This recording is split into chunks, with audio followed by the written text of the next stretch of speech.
order for the Wright County Board of Adjustment for December 6th, 2024. First order on the agenda are the minutes to November 1st meeting. Has everyone had a chance to look at those minutes? Any changes or corrections? Seeing none, hearing none, do I hear a motion to approve those minutes for November 1st? I'll make a motion to approve. Second? I'll second. Any discussion? Hearing none, all in favor say aye. Aye. Those opposed? Motion carries. Thank you. Aaron, get us started, please. All right, first item on the agenda, we have the William Miller request. Could the applicant or anyone speaking on behalf step forward and clearly state your first and last name into the microphone? Hi, I'm Bill Miller. Bernie Miller, not related. Brandon Schubel. All right, I'll give a quick overview before turning it back to the board. So this request, it is located at 6910 Quinn Avenue Northwest in Southside Township. The property is 0.49 acres, zoned urban rural transition, and located on West Lake Sylvia, which is classified as general development. So the existing impervious surface coverage is 37.1%.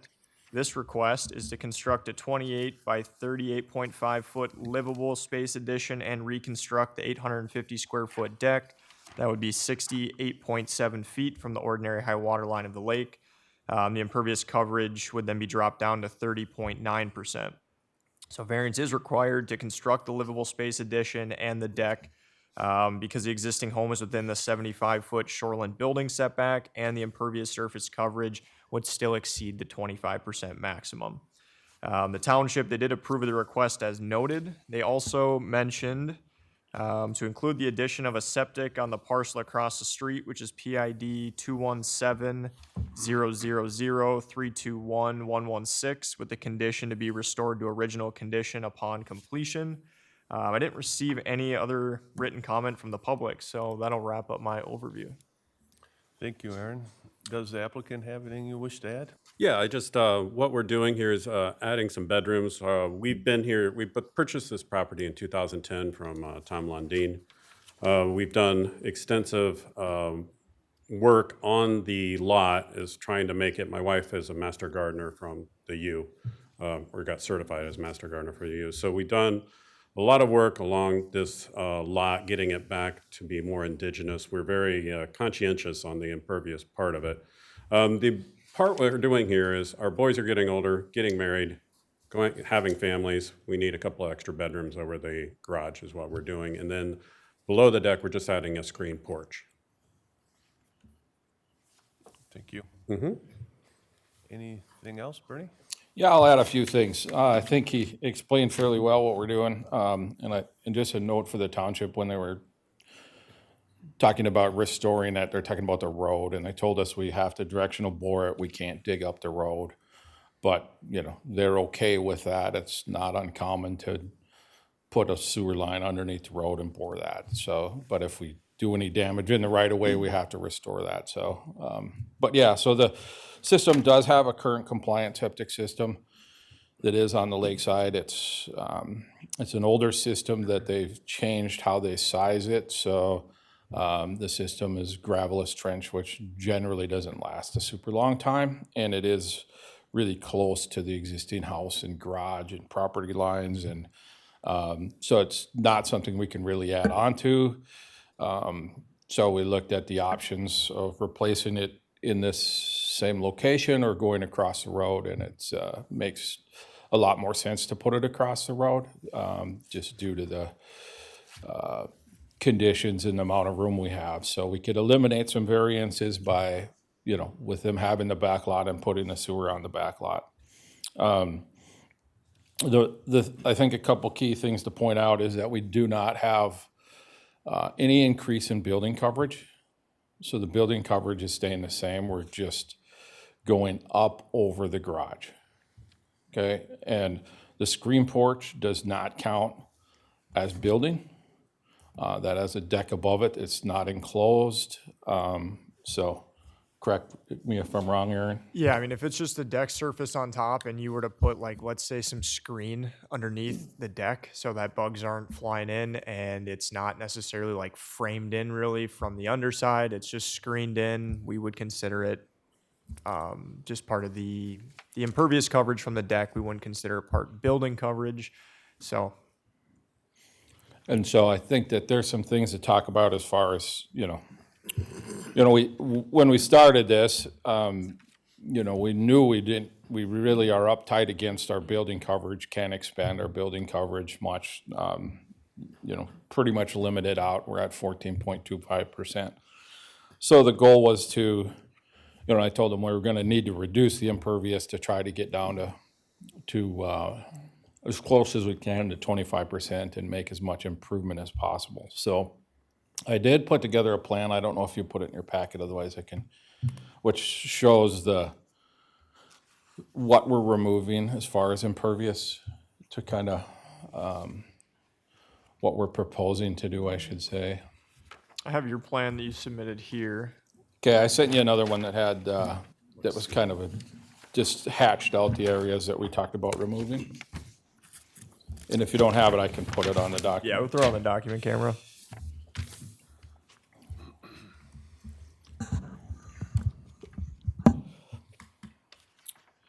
Yeah, so the driveway on this is,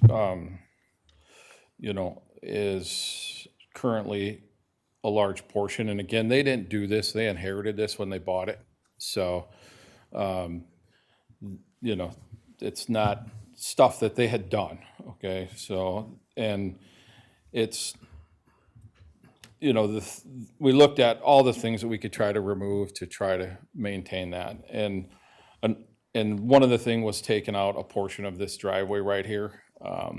It's pretty excessive. There's a pine tree right in the middle, kind of a little bit of an island there. They weren't, of course, they weren't really happy because they had, this is about removing anything, but I said we need to try to do that. And so there was that. There was a steps up here that comes off this deck that wraps around, that goes down, that really they don't utilize, so we can remove that. And then there's a stone path down here that's kind of hard to calculate it, but it's basically almost like limestone rocks just laid with grass in between. And so it's not it's counted on the survey as 100%. It's maybe really not, shouldn't be or whatever, but the previous owner apparently used that to drive his snowmobiles up, and they would maybe park them in the basement. So, I showed removing that, and I basically showed kind of, in a sense, an allowance of, to take the majority of that out. And, it's not going to be exact because it is, trapezoid stones or whatever, but, they don't need all that to drive up and down there the way it is. Yeah, the place is, and I don't know if Aaron is pictures, but it's very well landscaped. There's really not a huge concern with any drainage.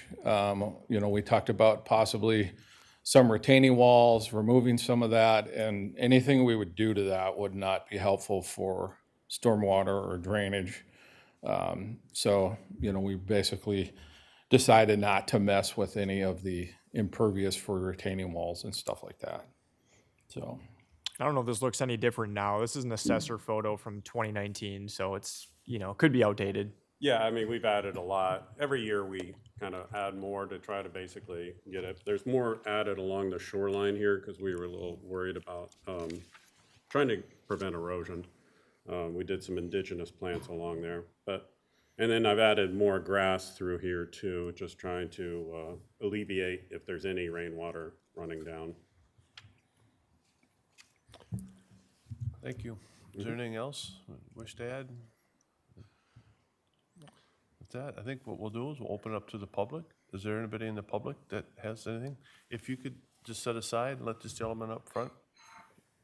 And if you could state your name for the record. My name is Mark New. I have a place on the lake next to him, and I guess my concern would. What was the last name? New, N-E-U. Now that I've seen what they're doing, I don't have a problem with most of it. I guess my big thing would be, they were talking about screening in the deck, which is fine. My question would be, are they planning on adding any more to that deck and moving it towards the lake? Thank you. The applicant wants to step back and maybe just comment on that for a moment. Yeah, and I'll explain a little bit, and then I'll have Brandon, he's the house designer, explain a little more, but so the deck is there, then the patio sticks out beyond the deck below it. So the proposal is to take and remove that part of the patio that sticks out beyond the deck now. And it gets, because there's kind of some multiple levels, it gets a little bit confusing, and you can see on my site plan. And maybe the one thing, and I told them, if we're gonna do something, it kind of should be in kind, so I don't want to add more square footage of deck than what was there. We want to keep it the same as what's there, and also not increase impervious. So currently the green line right here, yeah, Aaron's pointed it out there. That is, or maybe, no, we're not on, yeah, so that's currently the deck, okay? The patio sticks out in this triangle right past that right there. And that would be the part where we would extend the deck out to that. So it would go basically to the dash line, not all the way out to the patio. And then we would also remove, I believe it's 10.5 inches of concrete patio along that edge. So, and I'll let Brandon maybe explain or fill in if I got something wrong. Yeah, I'll just correct one thing. So we're removing actually 10.5 inches of the deck from the current deck sticking towards the lake. And then we're removing 6 inches of the patio space from down below. And then there's gonna be that triangular space that Aaron was showing that would be built over as far as for the new deck. But then we're changing the staircase on the south side of the deck to be able to be redirected. And then that's where we're kind of cutting some of the existing deck square footage out of the plan, and then being able to come back to the same exact square footage that's currently there today. Thank you. Any further comments from the public? Seeing none, what we'll do is we'll take this conversation up to the board. And Dan, could you get us started, please? Excuse me. I have several concerns. I'm sure Bernie knows where I'm going with some of this stuff. One of my first concerns is we're moving closer to the lake. I mean, we're going about 3 feet closer.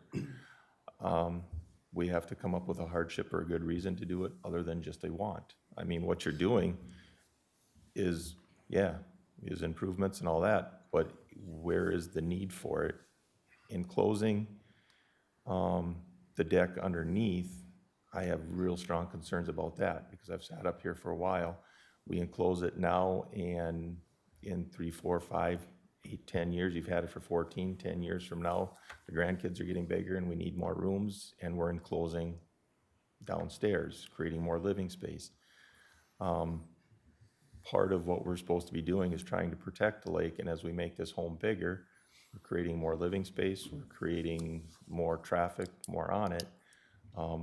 In saying that, I'm looking at where you're reducing some of your concrete to get more impervious stuff. I'm also hearing you say we're gonna have more vehicles there because people are gonna be visiting and that, so where are they gonna be parking? It's a small lot, you're removing, looking at the picture, it looks great because there's a big chunk of concrete there, there's plenty of room to park vehicles, family to, you know, be off the road. Now to remove that, where are those vehicles going?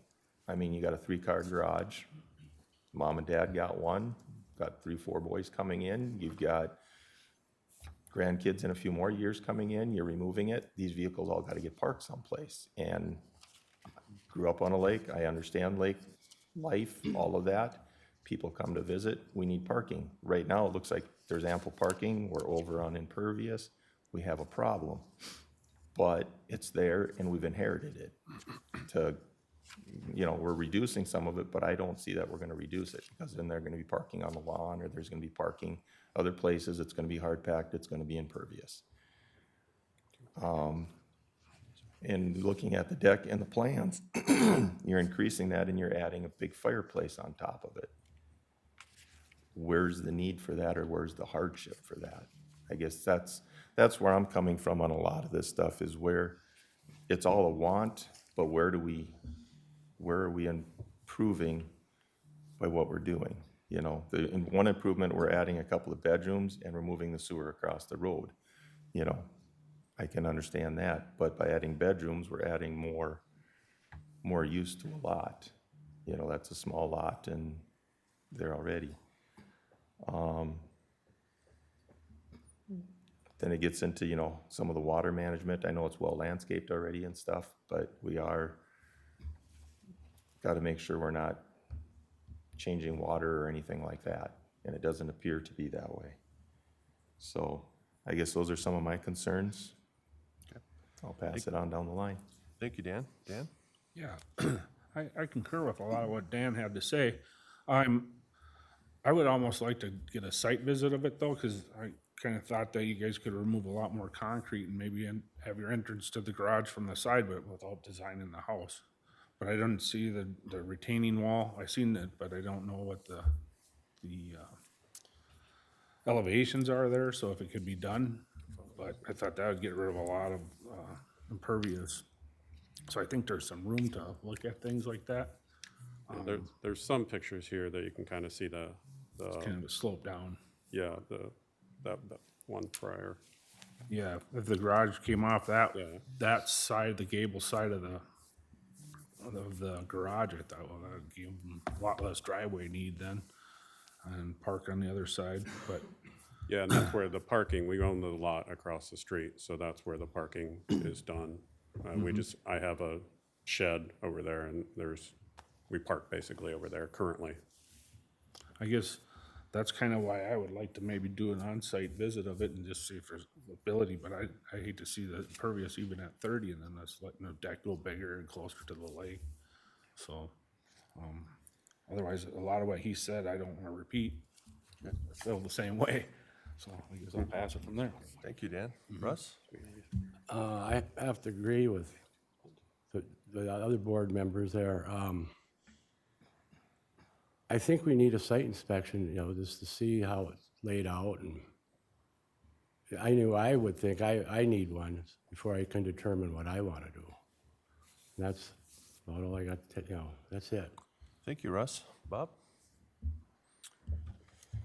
Yeah, there's certainly, I haven't heard anything that has showed us that there's a hardship to do the request. I see this, that you have a site planner that's assisting you. He knows where we slide and where we don't. So apparently we have an applicant that's not willing to reduce down. I think this board has been very tight on 25%. Consistently tight on 25%. So obviously we have an applicant that's not willing to listen to his site designer. And getting to that, we already have a 3,000 square foot home there on a half-acre lot. And yeah, this is just a want of the applicant, in my opinion. I don't, we're already over. If they have a desire for more space, maybe a different location is something that, they have a very beautiful lot, very beautiful home there.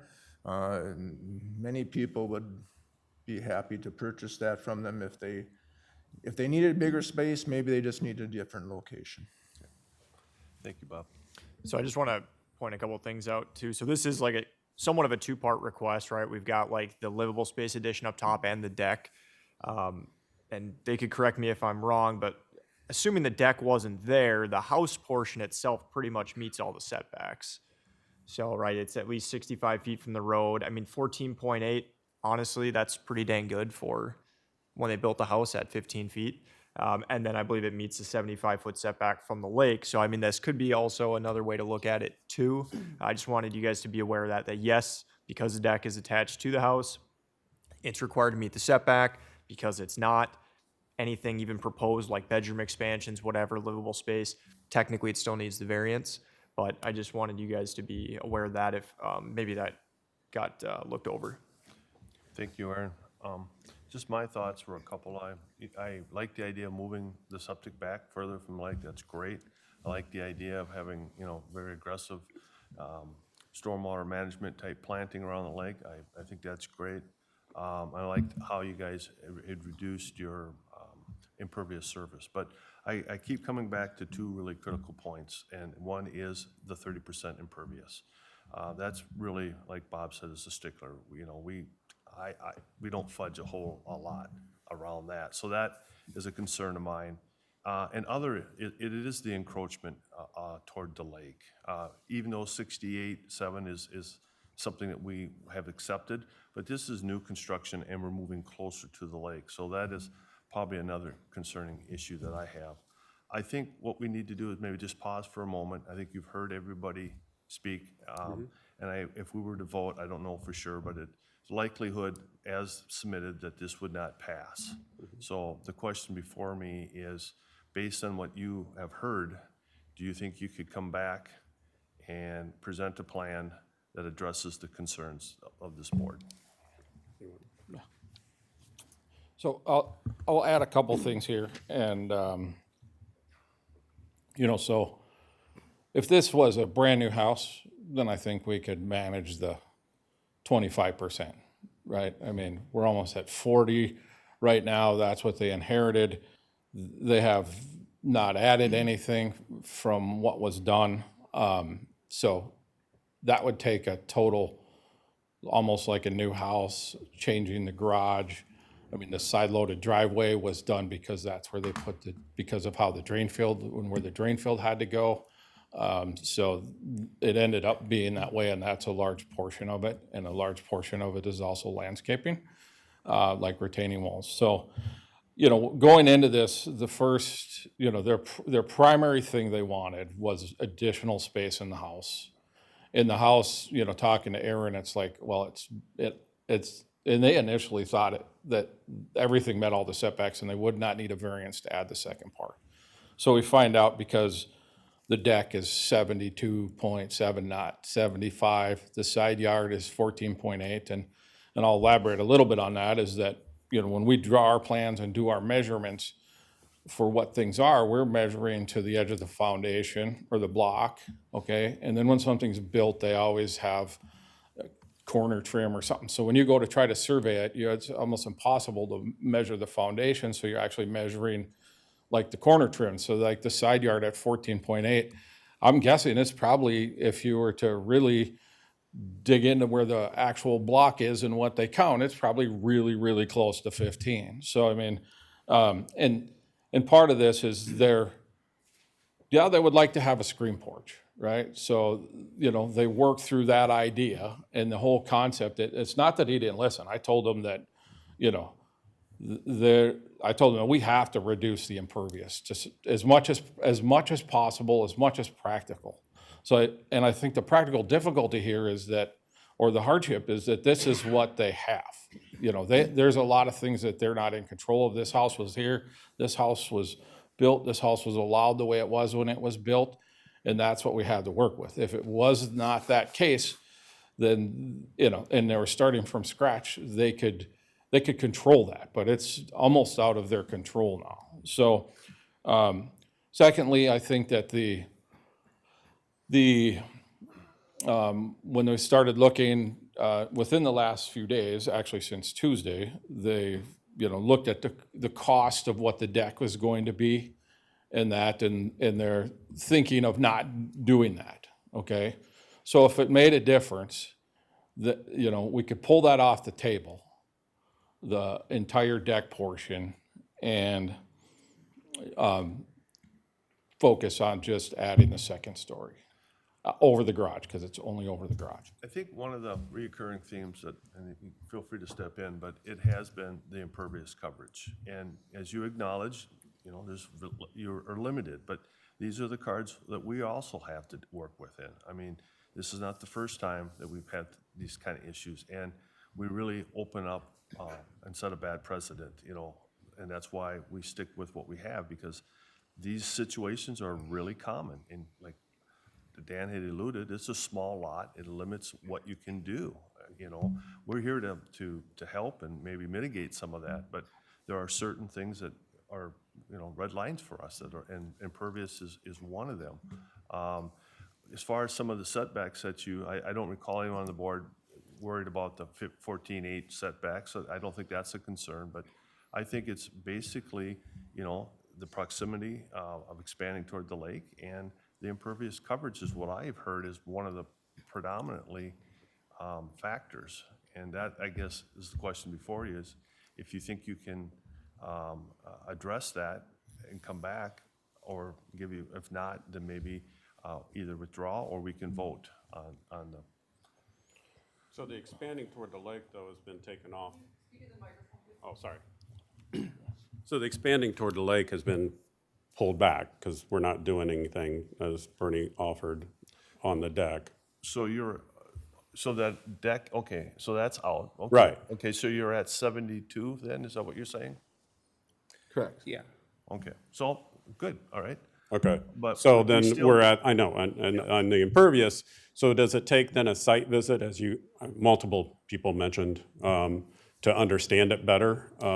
It sounds like there are those on this board that would like to take a site visit, and we can discuss that and see if that is something that you want to do as well, so.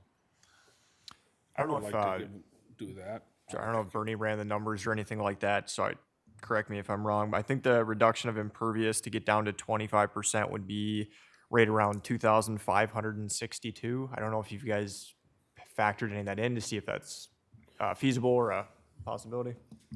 Yeah, we looked at that. The only way we could do that, I mean, you talk about not having parking, we'd have to, I mean, the driveway would be basically rendered useless if we start pulling too much more off than what we have here. And then when we start looking at retaining walls, and, you know, the steps down to the lake, there's almost no way to get down to 25% and have this be a usable property, or anything else that we would do would create other erosion problems that wouldn't be necessary. So we basically got down to the point where we think that this is, anything more that you take out of this is going to do more detriment. Now, there's some things like this stone path, maybe all that could go away, right? But you're not going to gain 200 square feet. We're still a long ways away from that. I mean, the house square footage in the driveway is the bulk of what's here, and you know, we're not adding to the house and we're taking away from the driveway. So, Well, I can't speak for the others, but for myself, you know, the impervious is important, and I'm not saying a hardship. If there were some serious hardship issues, maybe we could have a discussion about determining what maybe a new impervious coverage, but there is none in this case. So if you can't come up with a plan, as you said you can't, then I think we either vote as submitted or give you an opportunity to withdraw your plea and come back at another time. Can I ask one question? Is that even doable to switch the garage doors to come off that gable end and then eliminate that other driveway to get you down there? Or is there no way it can be done? I see existing drain field that'd be gone, but be a lot less concrete there. Can you pull up the pictures of the front of the garage? Yeah, I never seen that. Because I think that the elevation is too Are you talking like high. the site photos from existing? Yeah. Okay. That's what I have right now from the assessors. Yeah, I don't see that side where you'd come in, and that'd eliminate a lot of. I can was just thinking pull some that this is too oblique high to come photos in. here. Let's see. yeah, the hill I mean, the road is going up as it goes past it. So if you came straight into it now, the garage would be lower than the road, and there'd be not enough room to go down and back up, so You that. can kind of see on the right picture there. Yeah, I see a little bit of it. Yeah, it's about I don't know, 3 to 4 foot retaining wall around there because of the. Because that's why I They would like dug a it site out, visit, just to see basically. if you have a shot at getting down on the impervious. I mean, that would be an easy fix. When we met at the Pope's for a site visit, I went over here and looked at this, and, you know, we looked at all the impervious, I looked at the driveway, I looked at the retaining walls, we looked at what we had. I actually sent you pictures, Aaron, So, Of some retaining walls and stuff. of all the, I remember we had a bunch of pictures of, I sent a bunch of pictures of what we had just to show you, and we had some discussion about retaining walls and impervious, like for the stone path and things like that, and well, if, just to keep things moving along, if we want a site visit, then can we hear a motion to continue this item and set up a site? Can I ask one question before we go to that? Aaron, taking the deck off of the table, the variance, what variance is needed if they're just adding above the garage? Just because they don't meet impervious coverage to get that permit for the remodel above the garage would be what is left on the table here to discuss? So assuming that they took off I shouldn't say expansion, but the reconfiguration of the deck to be closer to the lake, you'd still have a lake setback issue, right? We're still at 72.1 feet. So even if they were at 20% impervious, they'd still need that variance there. For the remodel above the garage? For the remodel above, because of that. They could be looked at as there's no increase of impervious, assuming they were just to go up, right? If you were just building above, we wouldn't consider that furthering a nonconformity, but we also wouldn't approve it administratively just because of the proximity to the lake. If everything was meeting setbacks, assuming it was, and impervious was over, I would still run that by Barry, but I think there's a good chance that would be administrative because we're not furthering a nonconformity. so what you said was if the building met all the setbacks, which according to zoning, when it was approved and everything was built, it did at that time, and they only were adding a second story above the garage, there would be no variances required whatsoever, irregardless of what the impervious is at. And I guess that's what I'm trying to get to the board. If they, take the deck off the table, and I'm not saying not to do a site inspection, because there's several that want to do that.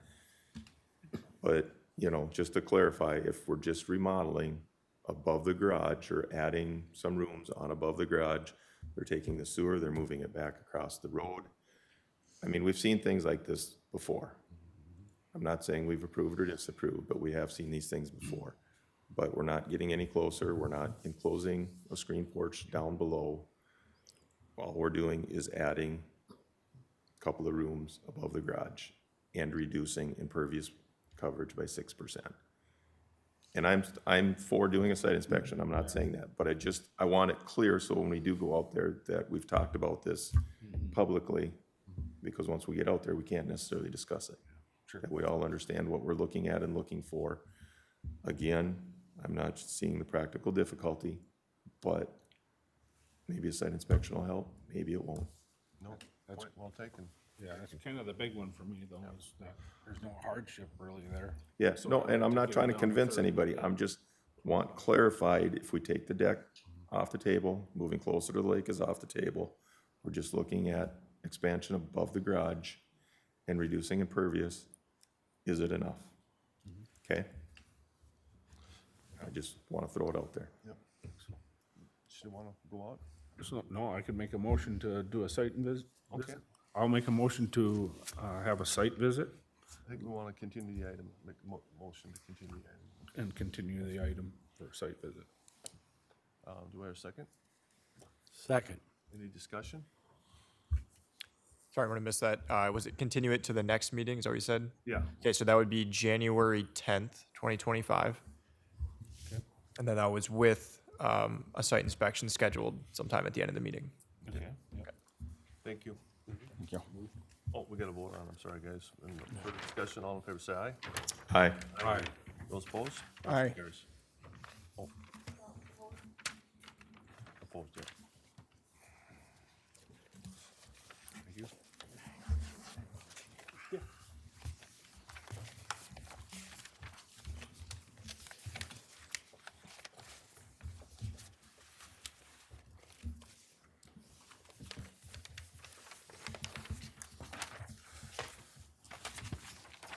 Ready?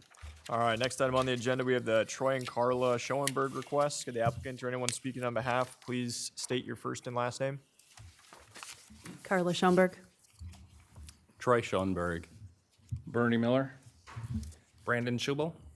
All right, I'll give a quick overview here. This request, it is located at 6191 Osland Avenue, Northwest in Southside Township. The property is 0.87 acres, zoned urban rural transition and located on East Lake Sylvia, which is classified as general development. This request, we're looking at constructing a livable space addition and a deck as well, similar to last request, except we would be situated, if you look on the screen, at about 22.4 feet from the ordinary high water of a general development lake and located within the bluff. So a variance is required to construct a livable space and deck addition to the existing home because of its proximity to the ordinary high water line of the lake, being that 75 feet is required, and the fact it's located within a bluff. Technically, anything within a bluff or 30 feet from the top of a bluff requires a variance, as that is the setback. The township approved the request based on the location of the home. It's already within the bluff, and the new addition will be further from the water and a good distance from, they said, the top of the bluff. There's no written comment from the public. One thing I wanted to point out, I know on the survey, it does show that there wasn't a deck here anymore, and the applicants could maybe touch on this as well. I think there was a deck. It was removed. It's been removed longer than 12 months. I confirmed with the zoning administrator, so technically that replacement standard, wouldn't be applicable anymore. So on here, that proposed deck, yes, I mean, they can request that, but we wouldn't consider an exact replacement where it says existing deck. Once again, because it had been removed longer than kind of the standard allows by state statute, so. That'll wrap up my overview. Thank you, Aaron. Does the applicant have anything wish to add? You bet. I'm Troy Schoenberg. We bought this place in 2013. It was built in 1969 with very little updates done to it. So we are looking at updating it both inside and out with the intention of making it our primary home. We're trying to add some livable space so that we can have a master bedroom on the main level. It's currently 5 bedrooms and it will continue to be 5 bedrooms. As Aaron pointed out, the deck, the deck when we bought it was falling off. We have 3 kids, small at the time, and we thought it was dangerous. So talked to Barry about it and he said, you bet, you can take it off. What I heard is a little bit different than what Barry and now Aaron have explained to me, is that we could always put it back on. Aaron and Barry have clarified that we can put it back on with a variance approval. So the deck ran the entire front of the house when we bought it. We're proposing to put a deck on just in front of the existing patio door and bringing it out 8 feet, which is how far the deck was when we bought the place. Below it is a concrete patio that comes out 10 feet. So we're proposing that deck to not be totally replaced with what was there, but rather 8 feet out and 12 feet across. What was there was 8 feet out and 34 feet across, I believe. We currently have some water that comes into the house, both in the garage and basement once in a while, and we've tried to do some landscaping, so we're hoping to mitigate that as well. But trying to update this house with the intention of living there. Good. Thank you. Barry? Bernie? Anything? Everyone calls me Barry. That's funny. I don't know how many people call Barry Bernie, but anyways, yeah, so we looked at this with what they wanted to do, started working on this about a year ago. And so, looked at areas where we could expand, what they could do, and I think that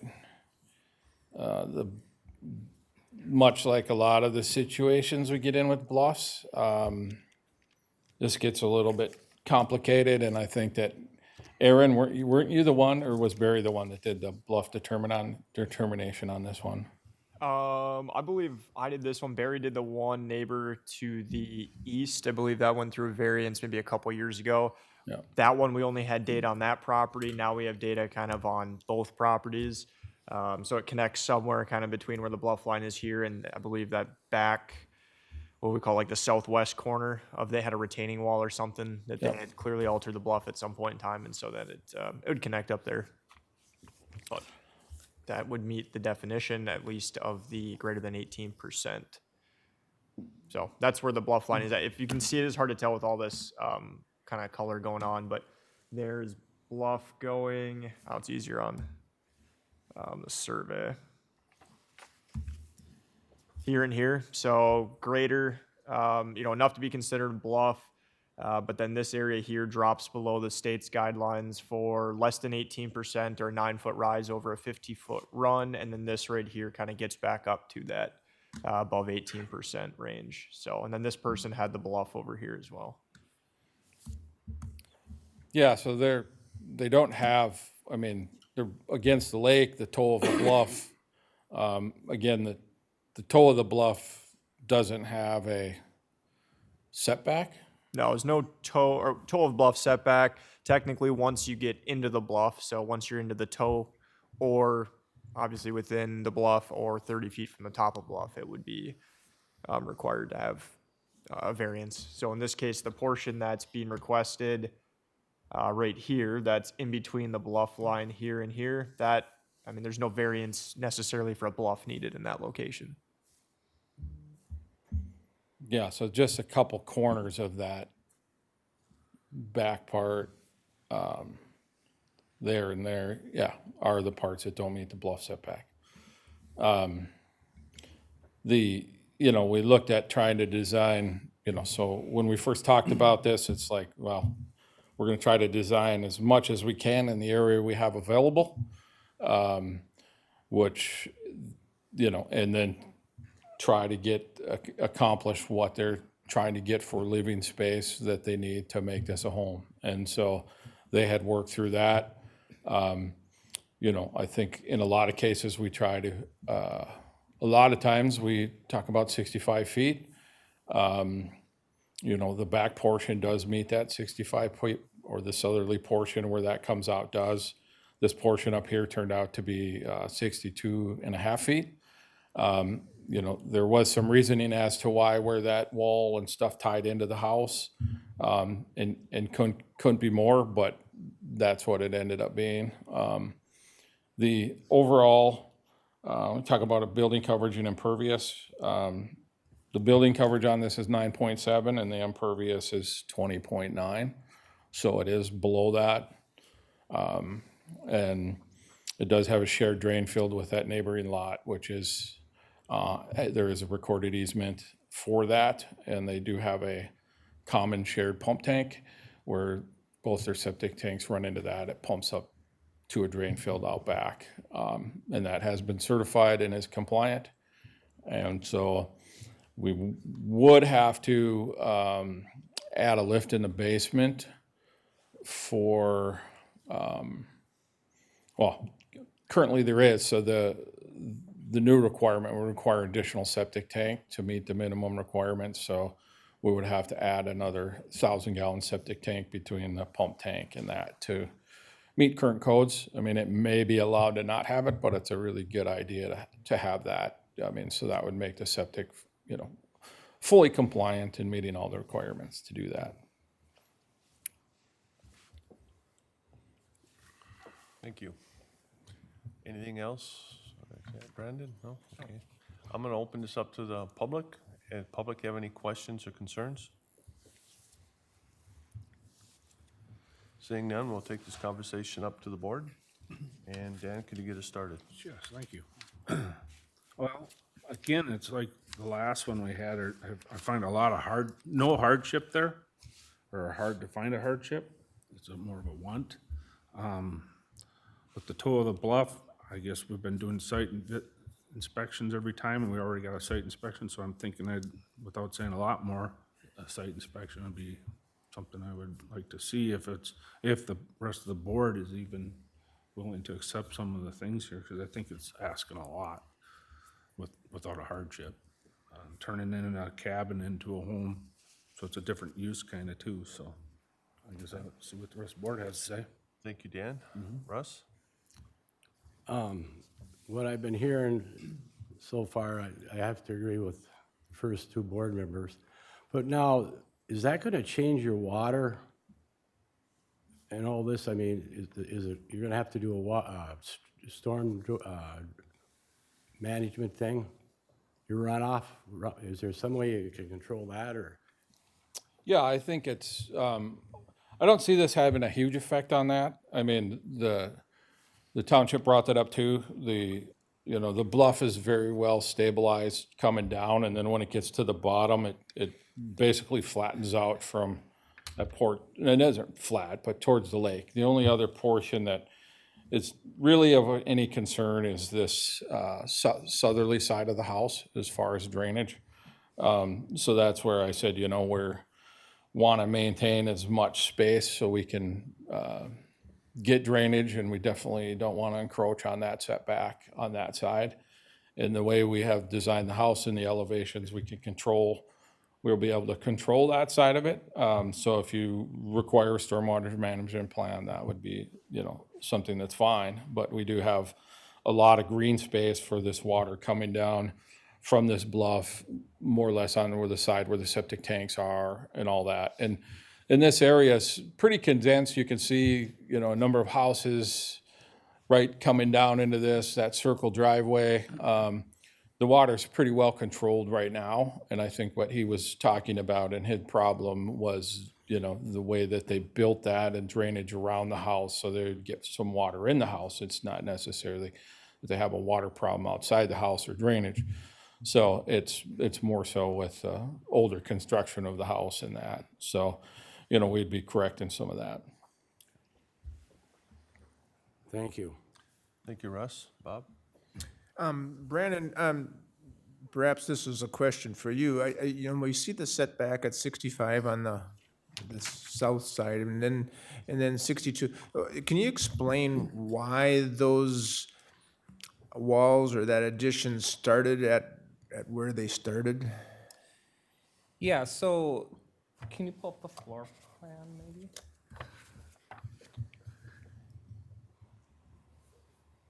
And can you zoom up on the main level? Yep. Just in that addition that's coming to the south? Yeah, right, there's fine. So as far as the garage addition, as far as getting enough space just for the 2-stall wide garage, and then having enough access space for kind of an entry, so it's not directed around to the lakeside as well, that shifted basically that extension to the north as far as where it's called out as far as the sunroom. We did look into an option as far as setting the section where the wall's coming off of the existing house and insetting that to create a slight alcove, which is an option. I think we have to go in like 2 or 3 feet to be able to do that to get down to the 65 feet. And then it could technically bump back out for the kind of sitting area for the sunroom. So that is a potential option. And then we'd be back to closer to that 65 feet, if I recall correctly. Okay. So that really, there's nothing structurally that keeps you from moving that back to at least 65? Yeah, there's technically not anything structurally, no. We were just trying to keep as wide of an opening from that addition portion to the house, just so it felt part of the house versus a completely separate wing. But there could be a portion, like I was saying, that could be kind of where the table is located that could potentially set in a little bit to meet that 65 feet, because I think that the rest of the addition is meeting that 65 feet from the lake. Yeah, I think there's about a 3 by 4 foot triangle that doesn't meet the 65 feet right there. Okay.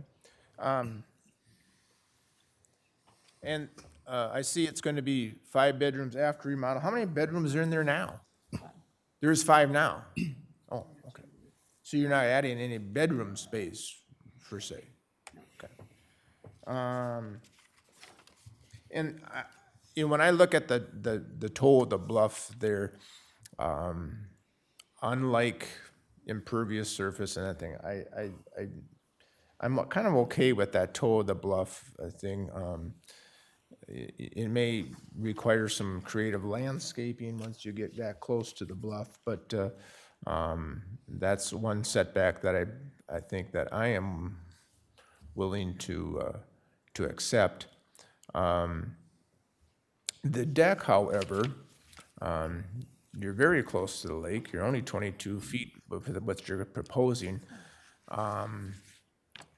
And there's probably others on the lake that are that close, but, you know, our job here is to protect, you know, the quality of the lake, the runoff that's going to the lake. And you look at where, you know, they have a nice lot. They have 0.87 acres. They have a 3/4 of an acre lot.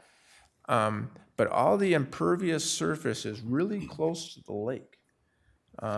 If it was reversed, where the impervious surface was far from the lake, and they'd have all this filter area before it got to the lake, that would be different.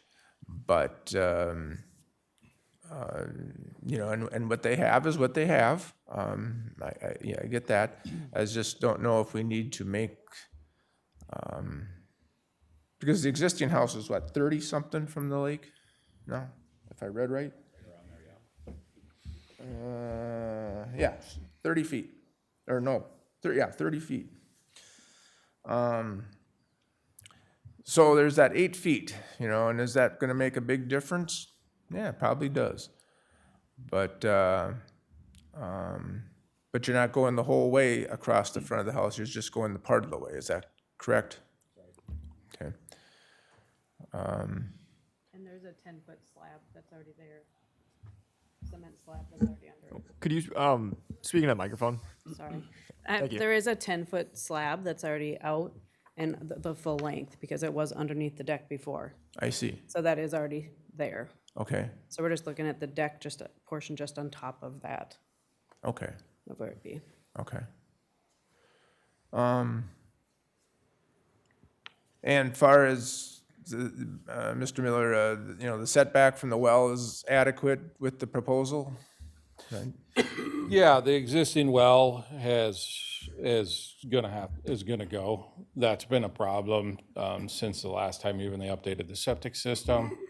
I think when we first inspected this 20 years ago, the well didn't meet the setback from the tanks, and they had to take and put a new tank. That's why these, if you can follow some of the sewer lines, they're really goofy what happens there. But, you know, so the well is problematic. We have a spot where we can put a well that won't affect the neighbors. You know, we've already addressed all that, so we can move that well back there and, you know, get it out of the way and make it easier for the septic and make it better for the house and everything. So, plus we can't have the existing well underneath the house, so. Right, yeah, okay. Thank you, Bob. Dan? Just being you're on the deck subject, I'll just continue on that. As far as the deck goes, the pictures, in my mind, prove that there was a deck there, correct? Yeah, they were from 2017. And that deck is not expanding. I mean, it was an 8-foot deck, you're proposing to put an 8-foot deck back on. When it comes to the deck portion, on that one, I can pull out a hardship, because they removed it at the time thinking they could replace it, and they made the miscalculation of waiting over a year, and now they can't do it. And in my mind, I feel that is a reason to allow that. I know it's too close to the lake. If it had never been there and there wasn't a picture showing me there that there was a deck there, different game for me. But you can show me there was a deck existing on the house. For whatever reason, it was unsafe, you removed it, you didn't have the finances to do it, whatever. We're not supposed to consider finances. But, I mean, as far as the deck goes, it's way too close to the lake. But the only reason I can do it is because it's replacement, in my mind. But then when I come back to some of the other additions and some of the other being in a bluff, bluffs have always been a real challenge for this board and for me personally. We deal with them all the time on Lake Sylvia. And the part I struggle with, this whole thing, is we see it here all the time. People purchase properties, and at the time, they work wonderful for them. And they were built in the 50s and the 60s when things were cabins. People came out on weekends, did their thing for 2 days, packed up and went home again. I mean, again, I grew up on a sugar lake. I understand this stuff. And some of these lakes, these farmers made just little small lots, small areas so that everybody could enjoy the lake. And now it's getting to the point we keep expanding and making these houses bigger and bigger. And it gets to the point everybody wants to be on a lake, but if it doesn't fit you anymore, maybe you've got to go to a different lake with a bigger lot and build a bigger house. Capitalize, but everybody wants to be on Lake Sylvia. I understand that. It's a premier lake in Wright County. So we have to work with these requests. But it gets hard when we're sitting in a bluff. I mean, if this was new construction, we wouldn't be talking, but Cokato Lake, we've said no to something like this. We're add on to it, we're making the house bigger, we're adding for more expansion onto the lake because you get a bigger house, you get more people using it, families get larger. I struggle with it. I'm not saying it's not a good plan and that it wouldn't work, but we're here to give a variance and we have to look at a hardship. Where's the practical difficulty here that we need to add on to this, other than I want more room? You know, the deck portion, again, I feel they removed the deck. I mean, we have proof it was there. To me, that's a practical difficulty. We removed it. We didn't understand we needed to replace it in 12 months. That was on us. That was a mistake, but I can go along with that. So those are just, and if you want to do a site inspection, that's fine. Thank you, Dan. I share some of the same concerns, and I differ a little bit on this as well. You know, anytime we're 22 feet from the ordinary water high mark, I mean, everything gets amplified in multiple ways. So the proposed deck, I share Dan's feelings as well. I think, you know, I have no issue with that. This is a misunderstanding. It's just common sense to let you bring that deck and build that up there. My real thing is the bluff setback. Now, and I think a site visit would be acceptable here because, you know, bluff definitions aren't exact science. You know, we've been out and what we looked at a bluff, what we're told was a bluff, we realized when we were out there was a little more wiggle room. So, like Bob, I am a little more open to exploring that toe and the impact on the bluff.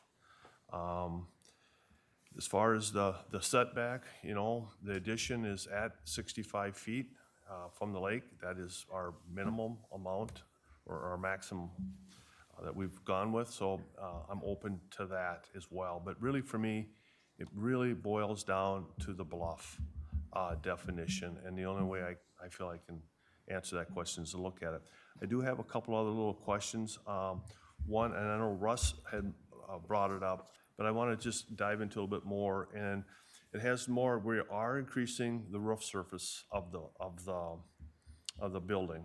And so when it comes to stormwater runoff, are we encroaching or changing anything to your neighbor there, especially the one that's closest to you on the left there?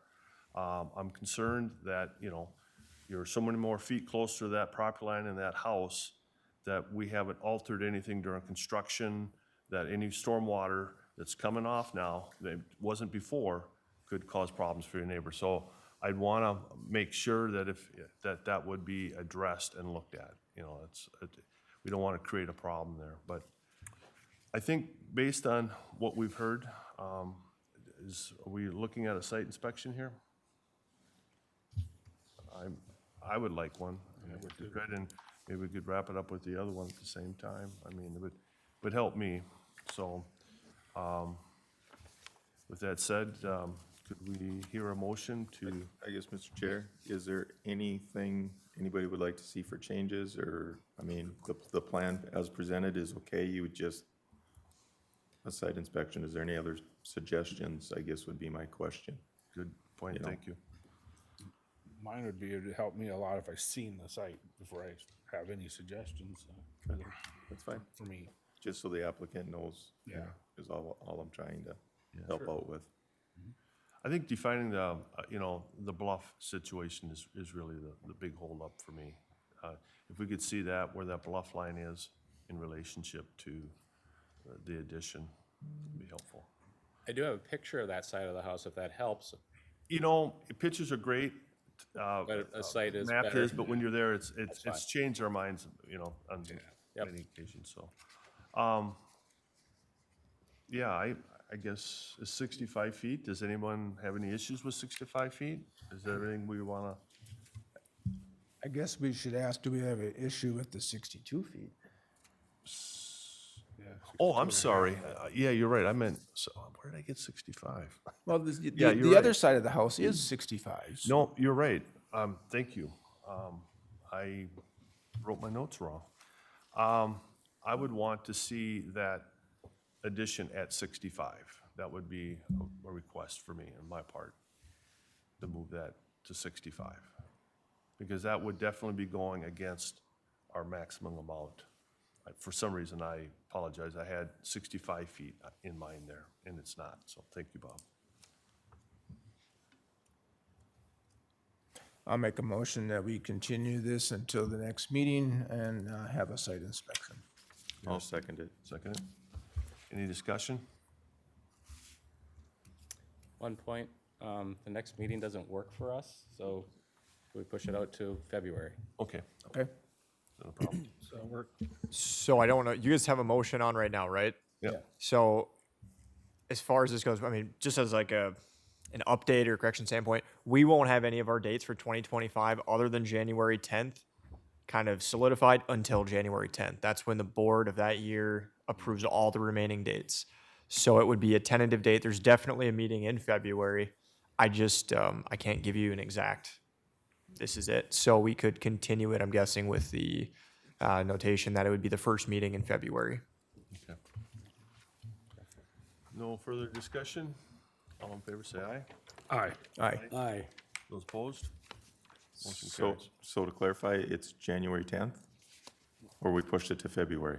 We're gonna push the meeting, but our site visit is open. Yes, but I'm just saying the meeting, then I'm unclear I didn't hear the meeting that Bob agreed to move it to February. He Yeah. made the motion for the 10th. He said that, but Bob did not move the motion to the February meeting. February meeting. So, and we just passed it for, technically, the motion was for January 10th. So it'd be a matter of rescinding the motion, would be the right way of doing it? Yep. So, Okay, I'll move to rescind my motion. And I'll go along with the second. okay. And the second is, Second. No, we gotta vote on the rescind, that we all agree. Aye. all in favor, say aye. Aye. Aye. Those opposed? Motion carries. Thank you. Now I'll make Bob a will do motion to continue until the first meeting in February and have a site inspection. Is there a second? I'll second it again. Any discussion? Hearing none, all in favor, say aye. Aye. Aye. Those opposed? Motion carries. Thank you, Dale. Date-wise, you'll definitely get your 60-day, and then we're looking at March for the 120, so we should be fine for that. Aaron, is it possible to notify me when the site visit is too? Yeah, Okay, I'll make a note. thanks.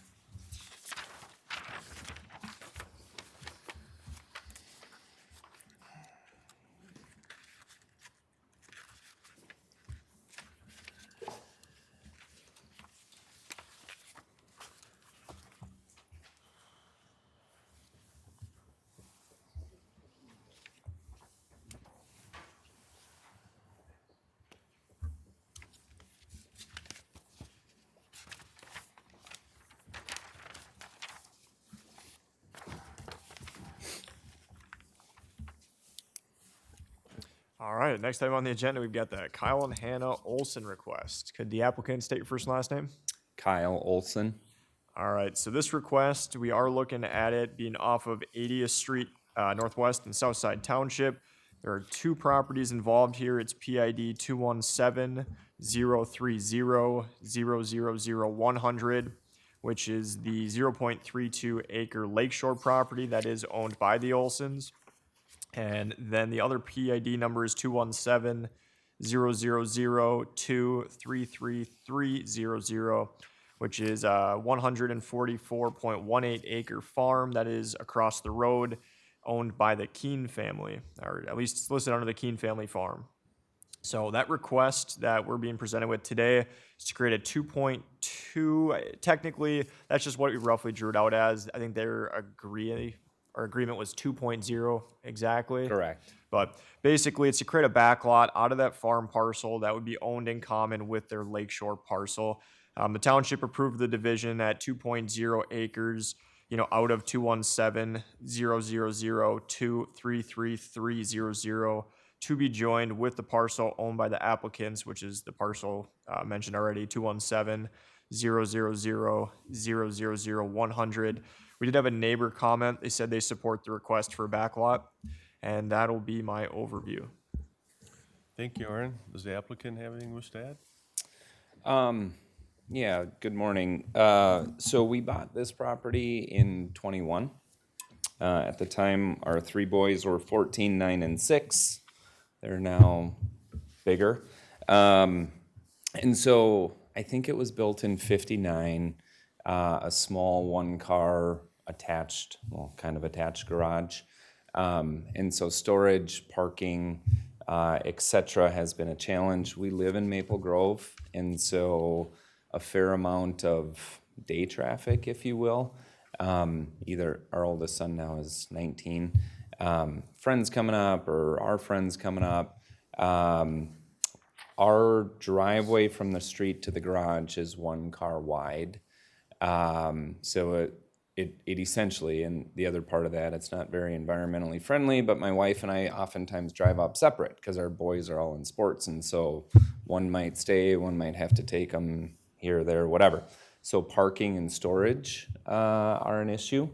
And so what we would like to do with this outlot is, and my understanding is from the township meeting that it's two separate conversations. The outlot creation is one conversation, and then asking for permission to build a garage larger than what's currently allowed at 800 square feet. What we would like to do is build a garage that's 1,500 feet, but that's separate. So technically, that's not entirely true. So the backlot creation is the request here. When they create, or if the Board of Adjustment were to create a backlot, they're able to set what is a reasonable condition associated with whatever approval they're making. Gotcha. So we have, our ordinance says, for instance, if you're under 20,000 square feet, regardless, you're maxed out at 800 square feet. The two neighbors to the west that had backlots created, I believe I included that all with the Board of Adjustment staff report. They saw their approvals and all that. They're over that size. I think they're under an acre, but they were still limited to 800 square feet. Yep. So it's not necessarily a separate request. That's just very typical with backlot creations, that they have an 800 square foot limitation. Gotcha. Typically, it's the septic site's going to be protected prior to you actually constructing, a detached building, which they did do soil borings, Yep. showing they could get a septic site in there. And then you also see things like, typically it's not going to be you can't put a house over there and you can't do a guest house, that kind of Yep. stuff. So that would be your discussion with the board, essentially, on if they'd be willing to allow over that based on a 2-acre parcel. You would be allowed over 800 square feet theoretically, but Yep. that would be, once again, a conversation with them, so. Thank you for that clarification, Aaron. And so as we've been there, obviously collect some more stuff, and for lake enjoyment, there's some old jet skis and a pontoon, and the other part that came into play recently within the last year and a half, my wife took a new job at Best Buy, from Best Buy I went to Polaris, and there's some pretty good employee perks there. And so we've gotten some additional snowmobiles and ATVs, which I fully understand that's like a first world problem, and I'm not looking for sympathy with that. We just don't have the space. So we actually had a side-by-side UTV that we can't keep, we don't have the space at home. It was sitting in the driveway, and we actually got rid of it because it was in the way. We gave it back to Polaris. But that's neither here nor there, other than the fact that the stuff that we use a lot, my boat is stored somewhere in Maple Plain. My jet skis are at a neighbor's house in Maple Grove because we just have a 2-stall garage there. And then my snowmobiles are sitting on a trailer at a coworker's spot across the street from Corcoran City Hall. And so we have 3, and so bringing stuff out in the spring and finding trailers, parking spot there, it's oftentimes in the front yard. So we're just looking for more space, and then hopefully being able to put up also a 1,500-foot garage that meets all the other requirements, the 12-foot sidewalls, the 612 roof pitch, all that stuff. So storage, and then also when people are coming up, for day trips, or if they do spend the night, even my son parks on the street because there's not room to park 3 cars in our driveway, given the way that it's set up.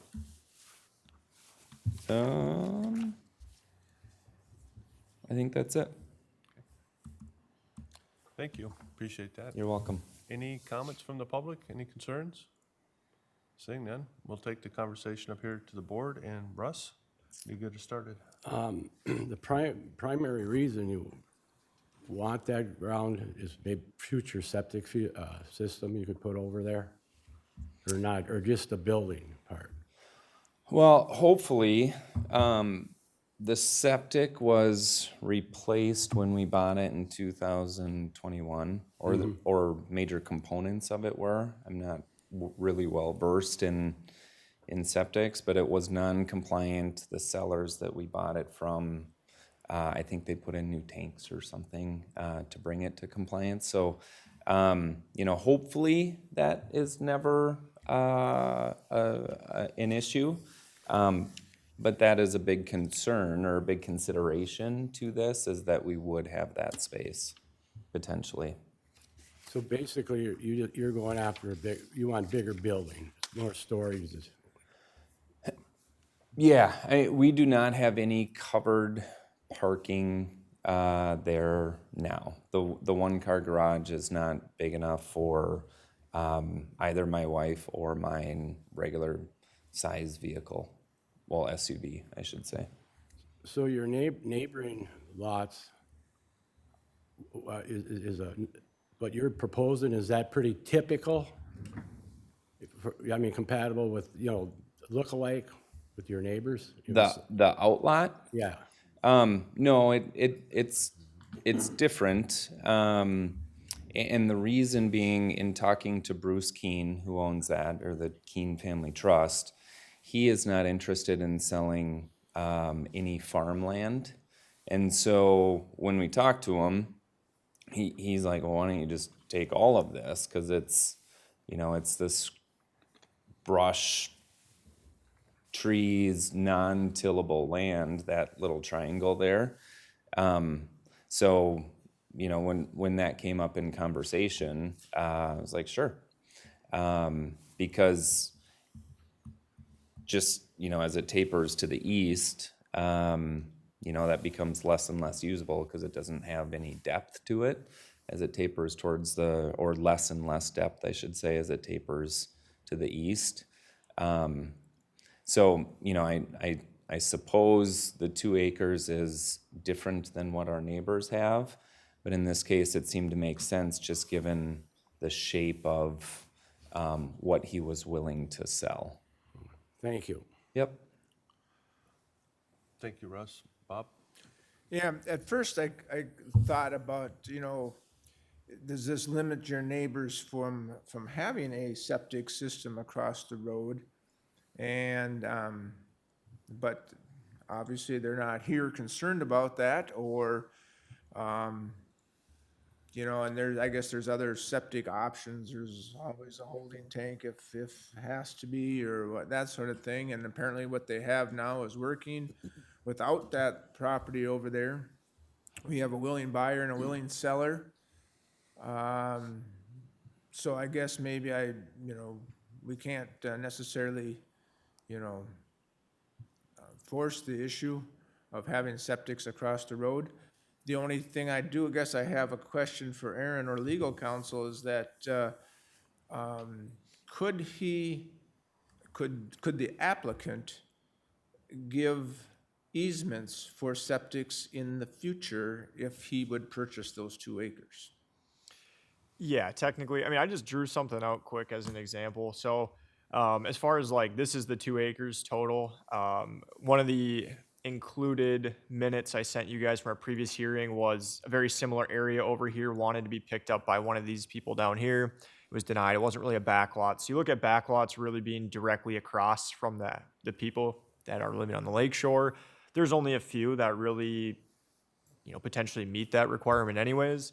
So in the future, there could be potential that they'd come back to the board for another lot line adjustment to create an additional backlot out of something existing. Granted, you'd have to make sure that, you know, what if you were to build a building, you'd meet potential future setbacks from it, et cetera.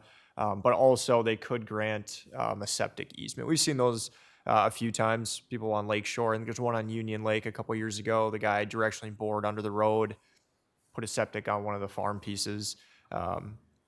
I'm not saying it's recommended to have septic easements, but it's a possibility. And generally speaking, yes, septic technology is probably going to keep advancing, but they're always going to fail at some point.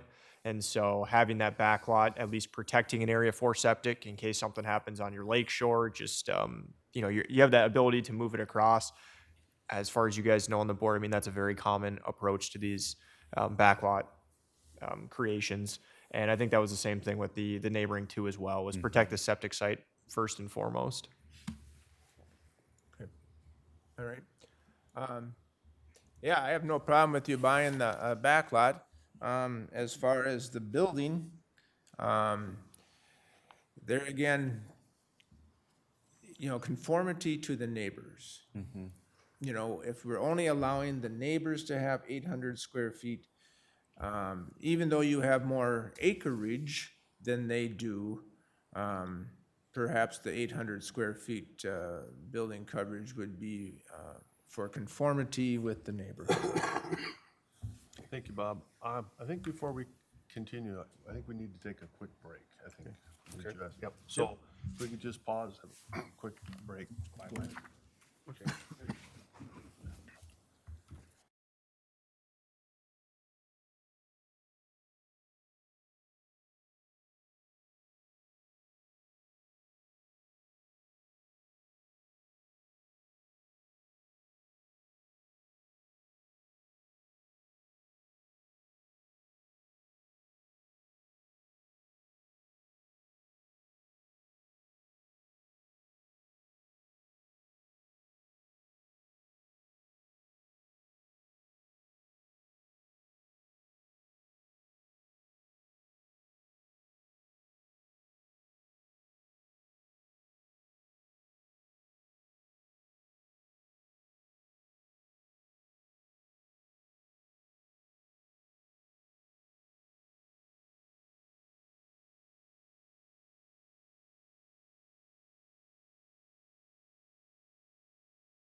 We good to go?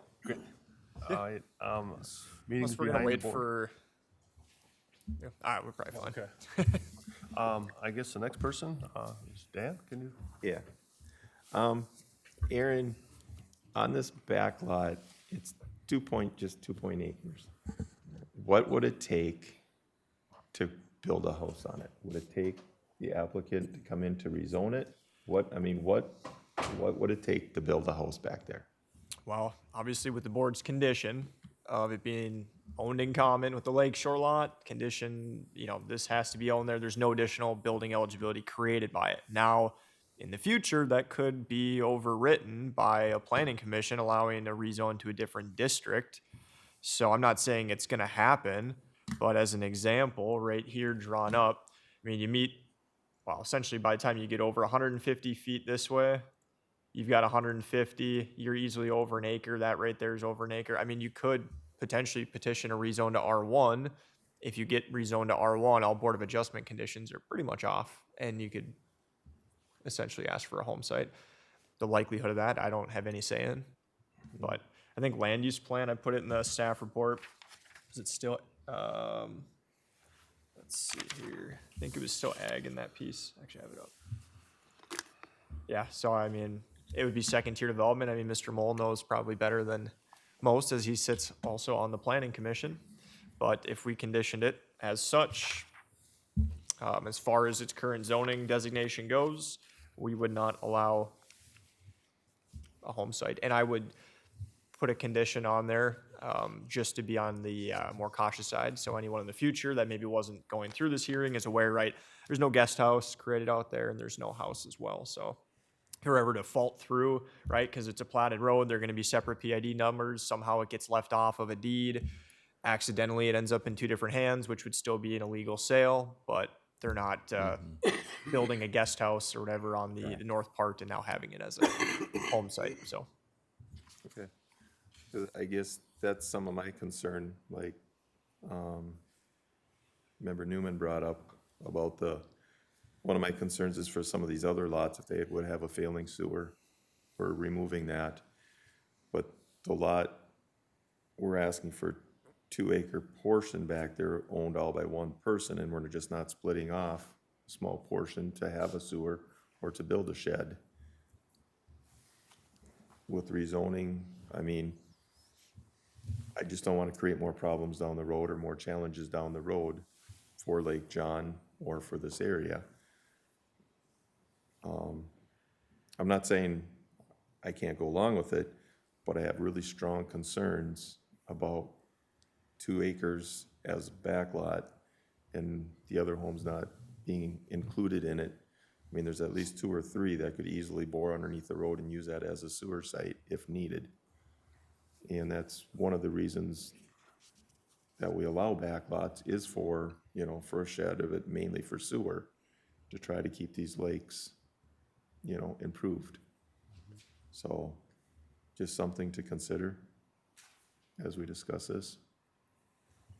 But I too I want to make sure that we put on some type of a stipulation that we don't end up with a massively big pole shed back there, because it would not be conforming with that area. And can see that throughout Wright County, how you see a small acreage and a house, and then the rest of the property is a pole shed. And it doesn't conform with lake property. Thank you, Dan. Dan? Well, I thought similar to Dan and Bob and Russ there, that the outlot itself seems reasonable. I'd like to see some other neighbors have a shot at putting a septic system there. But the shed itself too, I'd like to see it drawn out and what's proposed, where it's proposed to be before I would be willing to say, yeah, go ahead and build a shed there. I'd like to see it matched up with your driveway and stuff in there, so it does leave room in, if the need be comes up, and where your septic's proposed on the drawing. So I'm not saying that that isn't an option you could do is draw that up, but because the shed wouldn't be requiring a variance, I mean, realistically, if you approve the back lot and they put a shed that met a setback anywhere on it, we would approve it. So Just keep that in mind. It'd just make it a lot easier though to know where he intends to put that, you know. Yeah. before you say, I mean, that could always change that intent, but that's the tough part. okay. I have like a third grade drawing ability, which the document camera, this is super rough. Which, you know, taking drug emulers to our west there, now that you blow that up, that's much bigger than, a little less than twice the size. So that's kind of what we were thinking. You know, directly across the street from our place here. One of the challenges there, as you go east here, the embankment gets to be slightly greater. So it works really well directly across the street from our cabin, just because it's not as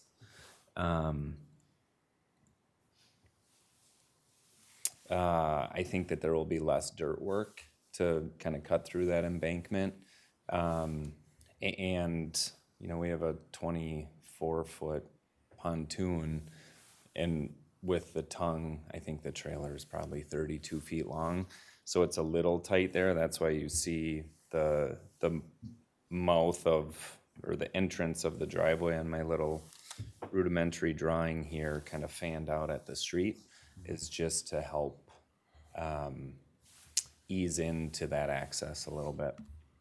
So this is approximately what we were thinking for location.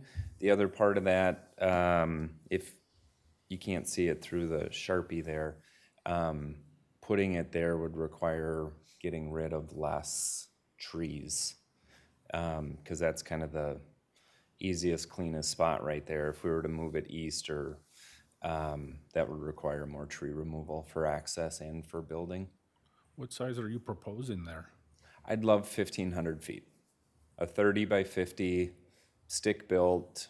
Our cabin is cedar shaked, so I think we would do some sort of hardy cement board shake to have it the same look as our cabin. Cement floor, power to it. And it's my understanding it's 6 foot maximum if there's storage above the garage, that it's 6 foot maximum in the little attic of the garage. Can I hop in really quick? There's Yes, another sir. one of those kind of technicality things. So generally speaking, that's what's conditioned on properties or properties that are under 1 acre in size. This is, it's considerably one of the biggest backlot proposed I've seen. But over 1 acre, we don't have a second story height requirement, or a 6'12" roof pitch max, or a 6 foot storage. Oh, really? So that's where certain things come into play here, where if the board was to make an approval, that's where you start seeing these conditions that are considered reasonably associated to the request get, you know, tied into this. Especially if you were to in the future to say, try and sell a piece off to a neighboring owner, so they Yep. could do septic or whatever. Now you might be under that acre, whatever, you might be causing a Yep. bunch of issues for No, yourselves. that makes sense. Thank you for that clarification. I wasn't aware of that. That's kind of where I'd like to see a drawing of everything proposed, but the size itself is a little, because those are 800, both of the neighbors? 800 square They're limited to 800. But once again, I mean, if they're proposing something, as of right now, the existing property size wouldn't require variance that they build a 2-story, 1,500 square feet. So I know I get your perspective of wanting to see it, Yeah. but if it's not conditioned, it doesn't matter if you see it, they could do it. But that's If you put that condition down, Yeah. then they can't. I mean, they could propose something right now, show it to you, but because that isn't the variance request, it's the backlot creation, they could just show you something, not saying you would, they could show you some fluff and then come back and do something totally different, right? Sure. Okay. And then you have the rickety pole shed that is your concern. Aesthetics, Oh, it's not rickety. I'm just talking big. yeah. Mind you, we have 1 in college and 2 that are heading there in the next 5-6 years, so we are limited in what we're able to do. Thank you, Dan. You know, this is being presented as a backlot, so I'm looking at it as a backlot. I'm treating it as a backlot. So, one of the things that we have for a backlot, even though you have a functioning up to code septic system, I still would want to see a perk test site and a site set aside for a septic system. That's what backlots are for. That's what we've done in the past. And then, like Dan had said, then you can give us an idea where your building could be. But for me, it's, you have a very small place, and as you said, you have this growing family, and I don't know what your current system is designed at as far as capacity, you know? And this way here, I would be comfortable with knowing that if anything were ever done to the house and expanded it, that we have the capability of having a septic system. So that's what I'd want to see. And I'd also want to see, big on my list is a building that fits into the neighborhood. 1,500 feet doesn't fit into the neighborhood. I am more inclined to around 800 some square feet for our building, so. Other than that, those are my two concerns. I'd want to see, have a perk test done and where that septic system would be and how a building would fit around that.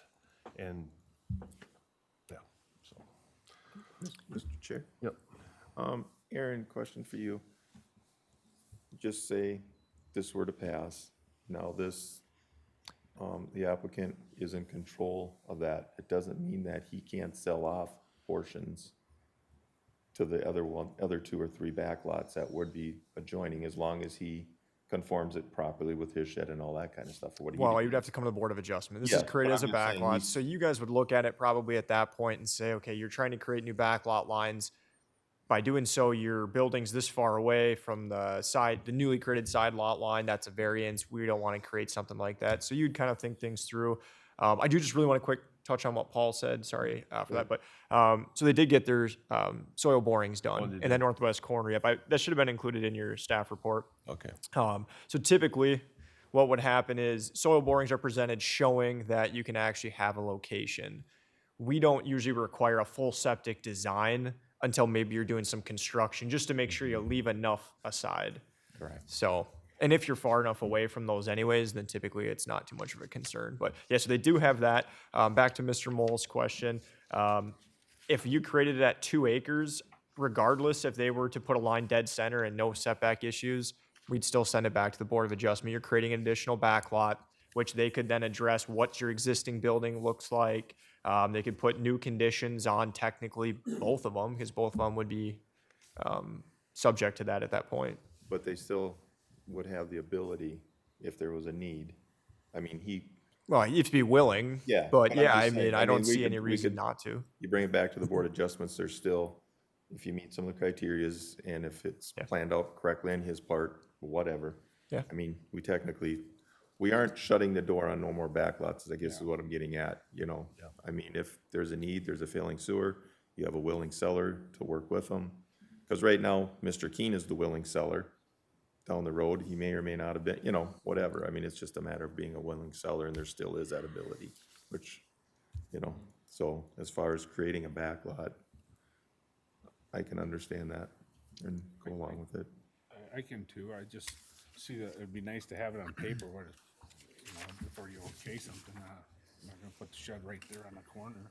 But what we're working Yeah, on is the lot line, creating the backlot. It's not necessarily the shed, or that's not in the discussion. We have to create a lot before we can do anything else. Yeah. I mean, your intent might be the shed, something comes up, shed doesn't get put on there for 20 years.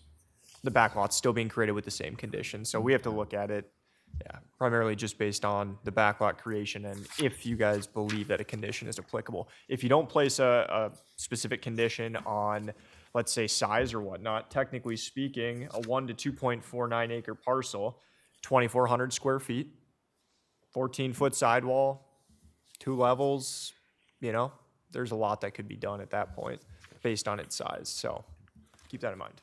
All right. With that said, do I hear a motion? Mr. Chair, I'll make a motion to approve the request to create a 2.2 acre backlot out of PID 217-000-2333 3300 that would be owned in common with Lakeshore Parcel PID 217-030-00100. Subject to survey of the area to be transferred, provided to planning and zoning prior to transfer. Administrative order to be signed prior to transfer. Backlot must remain owned in common with specific lakeshore property and not separately saleable. No single-family dwelling or guest house allowed on the backlot. Primary purpose of backlot is for septic and secondary purpose is for accessory buildings. Proof that an acceptable septic area is protected prior to construction of any accessory buildings. And the accessory buildings are limited to 800 square feet with a 12-foot sidewall. Do I hear a second? Oh, excuse me, do we want to add anything about, did you put the the square foot down for the? 800 square Oh, feet. gotcha, I was just thinking of something else there. Okay, thank you. Do I hear a second? Second. Any further discussion? Yep, so I just had a couple things I wanted to touch on. So when we initially created the site plan, it was 2.2. I think after further conversation, they agreed up to 2.0 exactly. So if you would like to amend your motion to include up to 2.2 acres, so you could do 2.0, or you could just do Sure. 2.0. The 2.0 stops on the east side. I'm not sure why Bruce said 2 and not like approximately the whole 2.2 to make it a full triangle. So yeah, maybe up to 2.2 and then Bruce and I hash that out and amend our purchase agreement. Sure. So that, and then I know when you mentioned the PID after, for the Lakeshore parcel, I think you left off 10, so that would be 217-030-000-100.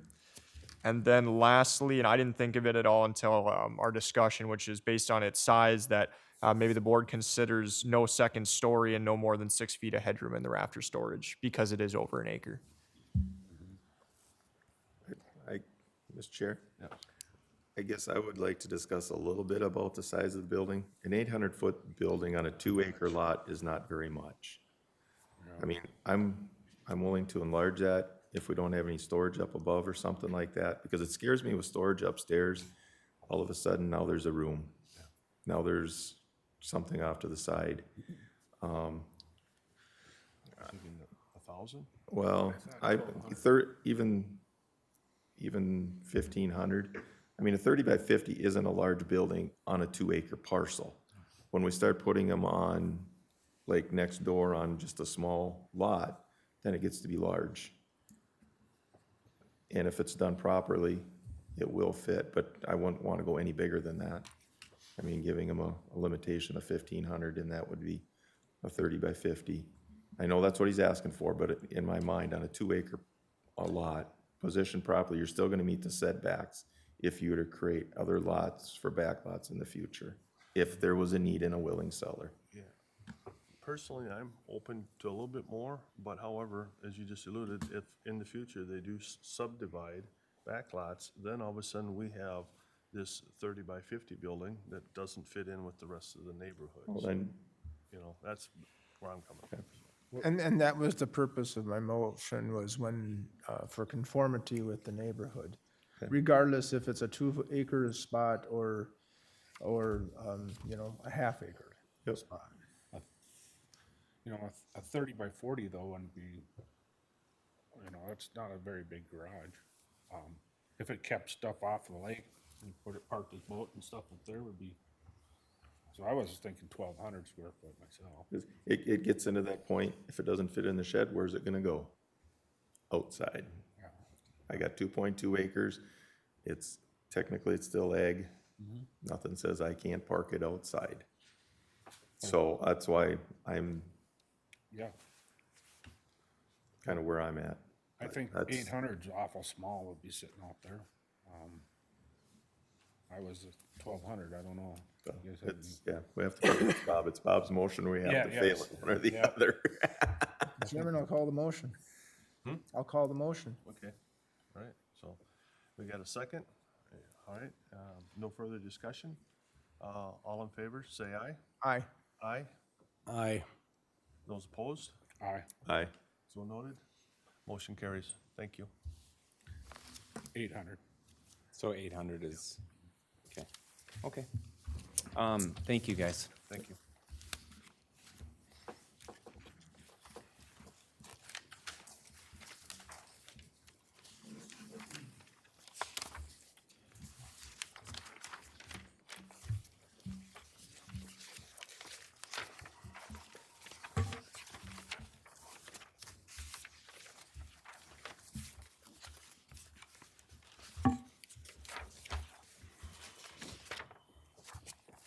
Good. All right, next item on the agenda, I believe we have the Kenneth Mose request. Could the applicant or anyone speaking on behalf step forward, state your first and last name?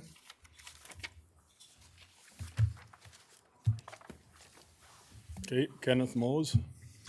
All right, so this property here, it's located off of Gunderson Avenue Northwest in Clearwater Township. Property is 1.35 acres and zoned urban rural transition.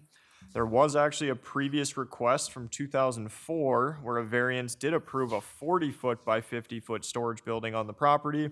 But because and they noted at that time, because there are other buildings of similar size in the neighborhood, because that variance was not acted upon, it has since expired.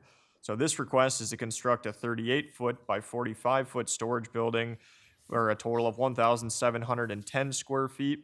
The variance is required because a storage building on a property such as this, which is 58,978 square feet, zoned urban rural transition, is allowed a 1,400 square foot maximum single detached building.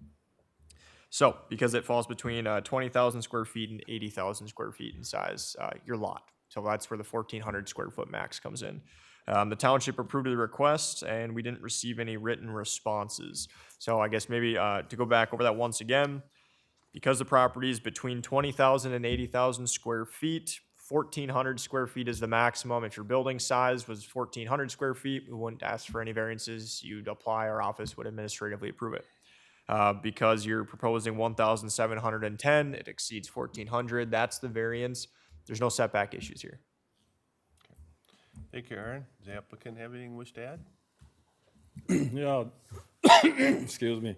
The only reason I want it a little bit bigger is because I already got a 40 by 90 out by Clearwater.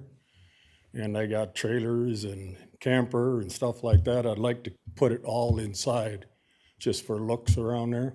Plus I do woodworking and I got or stuff like that. So I'd like to have a little more room to be able to go there in the wintertime and do some work. That's the only reason I'm asking for a little bigger. I kind of laid it all out, how I'd put everything in there, but obviously in the winter, if I needed room, I could move my skid steer out or something, and that's got a snow blower on it for me to blow the snow that's there. And it also helped the township out because I went and blowed some snow out for them on the road because they had it all piled up and he couldn't. So I went out and blew it away. So that's the reason I'm asking for it. And as far as I know, you keep talking about the neighbors, 38 by 40, I don't think 45 it wouldn't really look any bigger than the one that's right across. And then I'll have stone around it and make it look nice too, so. Okay. Thank you. Any comments from the public? Any questions? Seeing none. Bob, could you get us started?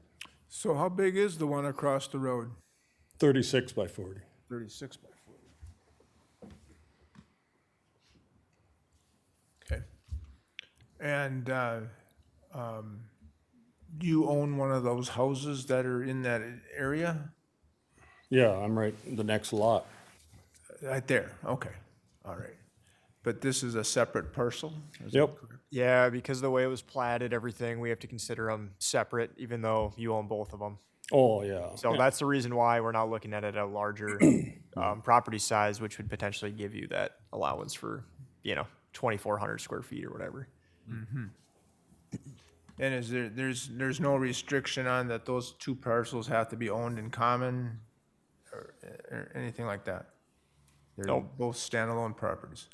So someday that lot could be sold to build a house on, is that correct? Yeah, I mean, unless something in our ordinance changes, I mean, it was platted, zoned R1, which is our smallest zoning district, you know, the properties are all over an acre. They've got road frontage, assuming they could get in septic, you know, they'd be good to go. Yeah, here's one that kind of looks like the last one, only its purpose is a little different. However, like before we talked about, you get some of these larger built sheds on small lots. That looks, all you see is that big shed, and I think that you know, we have these rules for a reason, and that's how we get conformity in the neighborhoods, is by sticking to those rules. And I think that this is another case where we should stick to the 1,400 square feet. Thank you, Bob. Dan? I guess my question to the applicant, to get to the 1,400, how much do you have to shorten it up? Well, it would be 36 by 40. I'm asking 38 by 45. So you're looking at basically 5 feet Yeah. wider and 2 feet longer. I mean, the only reason is what I like to be able to put everything inside, say if I left for a couple of weeks or something, went south, where everybody goes. But then I got the woodworking stuff, which in the wintertime, I would definitely like to be able to go in there and do some work without having to. And, Oh, for sure. you know, I could set the stuff outside in the winter, but I don't, for the neighbors too, having stuff sitting outside, that looks like crap, I think. So to be able to put it all inside in the winter, like I say, if I left, I got everything stored inside. Aaron? Right now, I've got it all inside at the shop, but I mean, Okay. that's a different thing. Aaron, question for you. If this lot were, just say would allow this variance for the size of a building, what would that do when it comes time to build a house on it? Would the house have to come in for variances because we already have an oversized building on it? Nope, as long as the house meets all requirements, we'd be good to go. I mean, their only reason is because we're in the R1 zoning district, which has an additional requirement on single detached building sizes. If this was an AR PUD, R2, R2A, standard AR, general egg, I mean, if you're a property that's 1 to 2.49 acres, as discussed on the last request, 2,400 square feet is technically your total detached buildings, whether that's 1 or 10 buildings. So because you're in the R1, fall between 20,000 square feet and 80,000 square feet, our ordinance says that your maximum single building size is 1,400. So that's where that comes into play here. That's only specific to this building. Anything else you do, if that doesn't require a variance, then you don't have to come back. In our handout, there was something I read in there on my notes that, you know, he's allowed 1,400 square feet, but he would also be allowed 1,000. Yeah, 2,400 square feet's your total detached building allowance. So you could have a 1,400 and a 1,000 if you wanted, Okay. assuming they met setbacks. I just wanted it confirmed. That's foolish. So in my mind, if we would allow the 1,700 square feet, but then sometime if we can put conditions on and reduce to no other outbuilding or that 1,000, I mean, because you're still putting the same amount of roof on it, you're having the same runoffs out of 2,400 square feet. You know, I don't know if we can put a stipulation on that we allow the 1,700, what he's asking for, and then no other outbuildings that goes with the lot, the parcel. Because I mean, he's asking for 1,700, he's allowed technically 2,400. So what's to say he builds a 1,400, puts his trailers, puts everything in it, and then builds another 1,000-foot one for his wood shop? So there's nothing stopping that. I actually don't know. That might be a question for council regarding if you were to limit any additional detached buildings, because our ordinance allows for up to 2,400. I don't know if that's something I can't recommend, but can they actually condition to be less?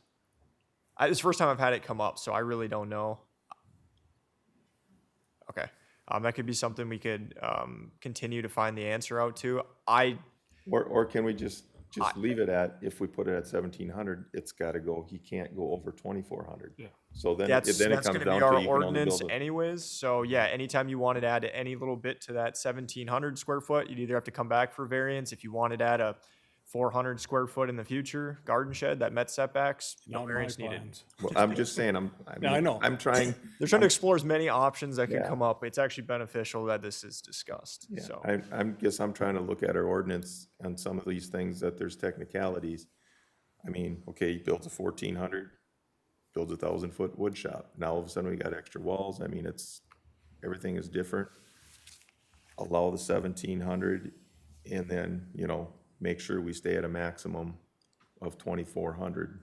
So then all you're gonna get basically is a garden shed someplace around back if they build a house. I don't know. That was just my thoughts. I do know this area. I'm from that area. I know specifically where they're at. Would it look out of place? No, because they're tucked back in. They're on a cul-de-sac back in there. Like you said, on the other side of the road, there's also a shed that's relatively the same size. So it would fit that area. I know exactly where he's at on Sugar. So that's where I'm coming from. Thank you, Dan. Dan?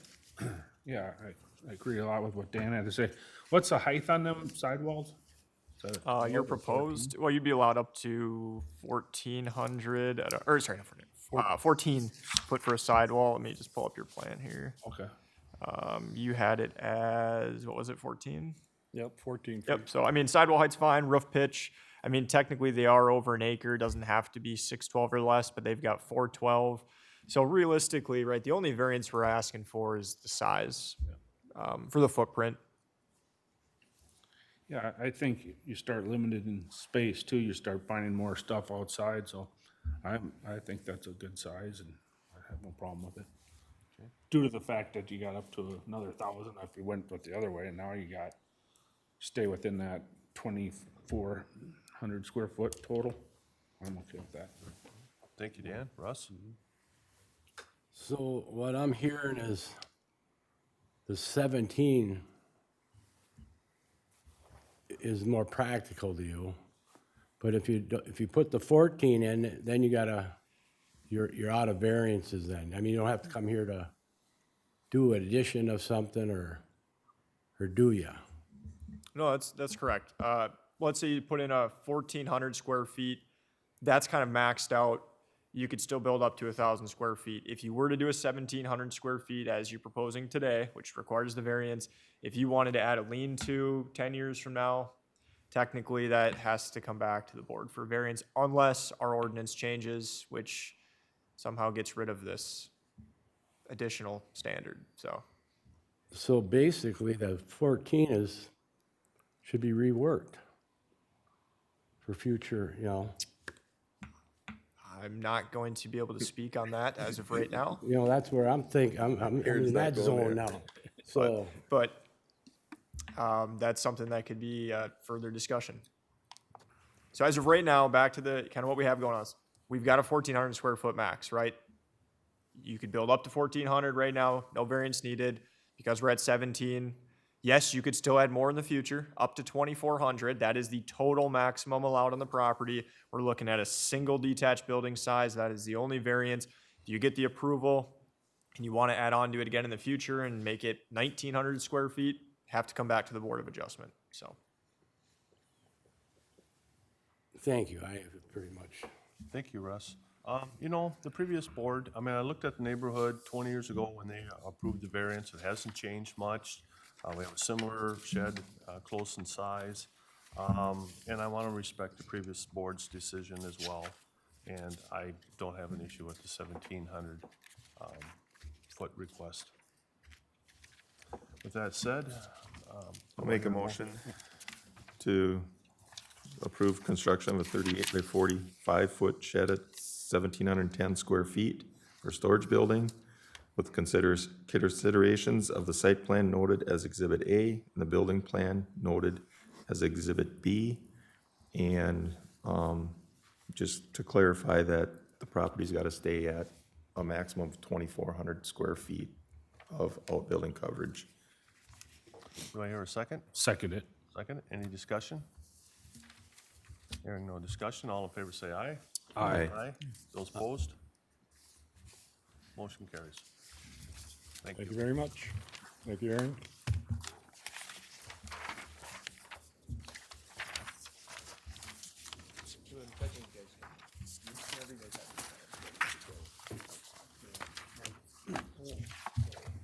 You can just, yeah, the right front counter. All right, looks like last one here. We've got Joseph Hopkins' request.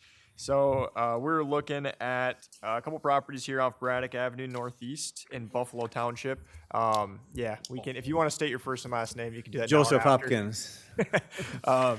Basically, the two properties involved are parcel ID 202-045-000020, which is 25.65 acres. The other property involved is going to be PID 202-045-000010, which is 73.71 acres. There was previously a variance approved in 2010. It allowed a 25-acre division, which is now the parcel ID ending in 000020, which is including the existing home and one additional entitlement. It was noted that parcel ID ending in 000010 was restricted. So this request is to add about an acre, so 0.93 acres from parcel ID ending in 000020 to parcel ID ending in 000010.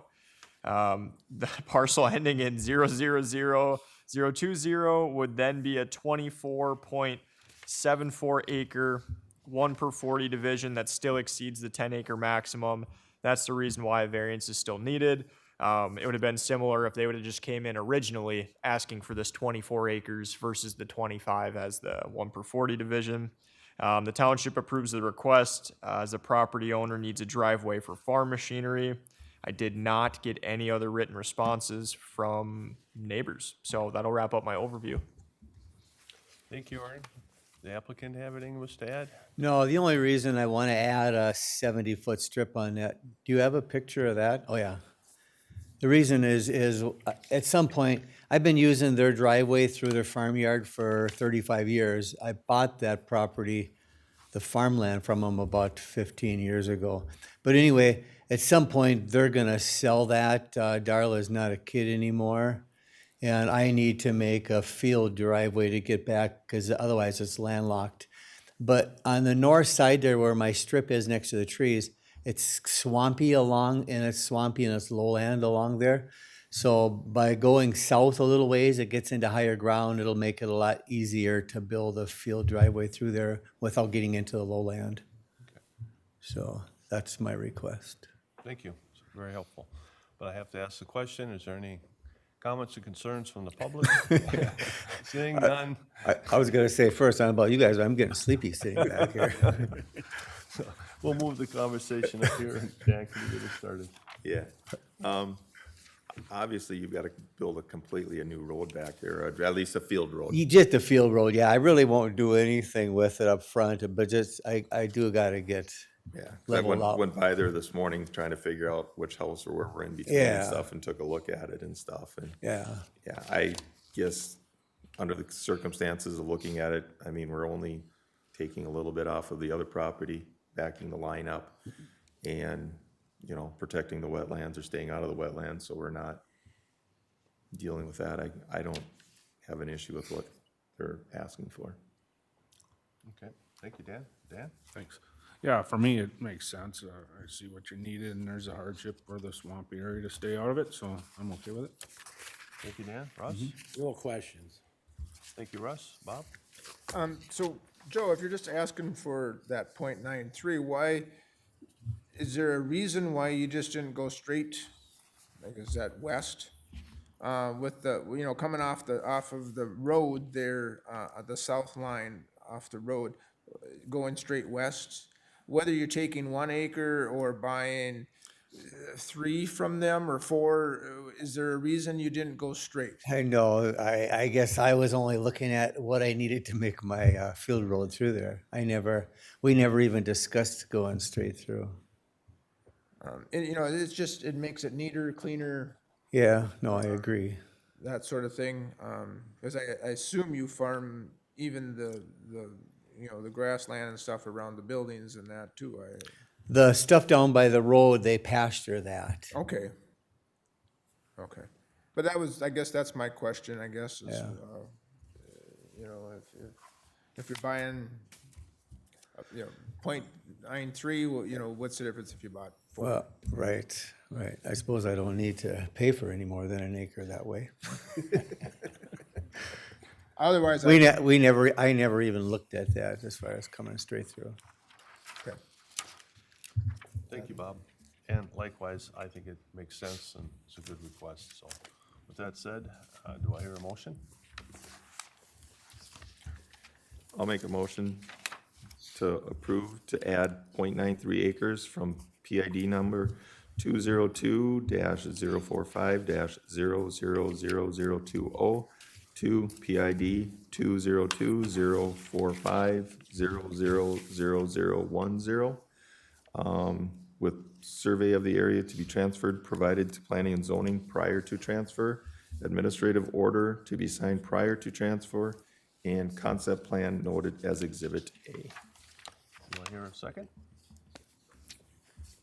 I'll second it. Second, any discussion? Hearing none, all in favor say aye. Aye. Those opposed, motion carries.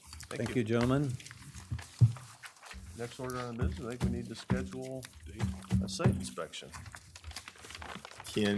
For where we're going and what we're doing on our site inspections, can we do it sooner than later before we get snow burying it? No? You know, I mean, that's a consideration. I mean, we're looking at impervious surfaces and that thing, and if it gets buried in a foot of snow, it's When not gonna is- do much good. You thinking next week? Fridays work best for me. I got Scott's schedule pulled up. Fridays work for me, next Friday, a lucky 13, sure. I don't know if I'm gonna be here though to vote if I'm needed. I haven't Oh, heard. yeah, you are. I am, okay. Then I'll be there. Oh, so in other words, you don't know if you wanna go to the site inspection or No, not? I didn't wanna waste money if I wasn't gonna be to rule on it. Yeah, Friday will work for me. Okay, Work for you guys? all right, do we vote on it? I forget. No calendar, I think it'll be fine. Okay, Just, I'll make a motion to close. Yeah, I should be 8:30, yeah. right. Earlier the better. Yeah. 30 next Friday, I don't make it. then I'll make a motion to close. Motion adjourned? Mm-hmm. All right, Let's see. I don't think we vote on it, we just do it. Yeah. Done deal. Oh, we have to? All in favor? For the site inspection. Oh, we need a motion for that. Okay. Your motion? I'll make a motion for a site inspection at 8:30 on Friday, which is December 13th. December 13th. Do I hear a second? Second. Second, any discussion? All in favor say aye. Aye. Aye. Those opposed,